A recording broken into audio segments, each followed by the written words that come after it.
COVID-19 outbreak is the most serious health situation to face our community in more than a generation. Jackson Health System is committed to being part of the solution, both in our community and globally. I'm Matthew Pinzer, the Chief Marketing Officer for Jackson Health System, and we're here today to tell you a little bit more about how the health system is preparing. I'm joined by Carlos Migoya, our President and Chief Executive Officer, and University of Miami professor Dr. Lilian Abbo, who's Jackson's Chief of Infection Prevention. Carlos, let me start with you. Tell me a little bit about how you and the rest of the leadership team at Jackson have been involved in being part of the national, state, and local strategy for dealing with COVID. So we've been working on this now since January. We've been doing all kinds of preparations internally as well as externally. We're in constant conversations with the governor, who's actually been very proactive with us. We're in constant conversation with the Department of Health as well as ACA. We're also almost hourly at this point in touch with Mayor Jimenez, who's actually we're working very closely with for everything to do with the county.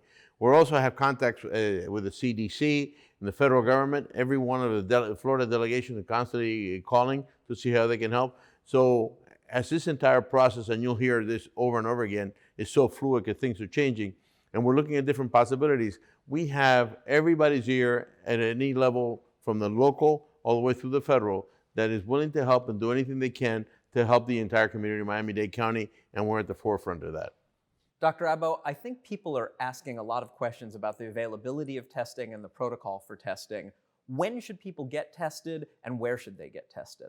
Most people, we recommend staying at home. There's no need to always test if you have a mild cough or a mild low-grade temperature, and otherwise you're healthy and feeling well. You're actually exposing more people by going to an emergency department or a doctor's office to just go and check if you're positive. So mild symptoms and no underlying diseases, we recommend stay at home, hydrate yourself, take Tylenol, get rest, and quarantine for 14 days until symptoms resolve. Who needs to be tested? We recommend testing in people with moderate to severe symptoms. Those are people who are experiencing more productive cough, fever, and possibly shortness of breath, or anyone who's immunocompromised. We know from experience that some people will be critically ill, and we want to use our resources for the people who really need it. Dr. Abbo, as people come into our clinics and our hospitals, they're going to see things they haven't seen before. We may be limiting the number of visitors or visiting hours. We may be taking people's temperatures. We may be checking to see if people have symptoms. And these policies might be different at the hospitals than at the clinics. How are you and the clinical leadership team making the decisions about what to do where? We're protecting your loved ones, we're protecting you as a patient, and we're protecting our healthcare workers.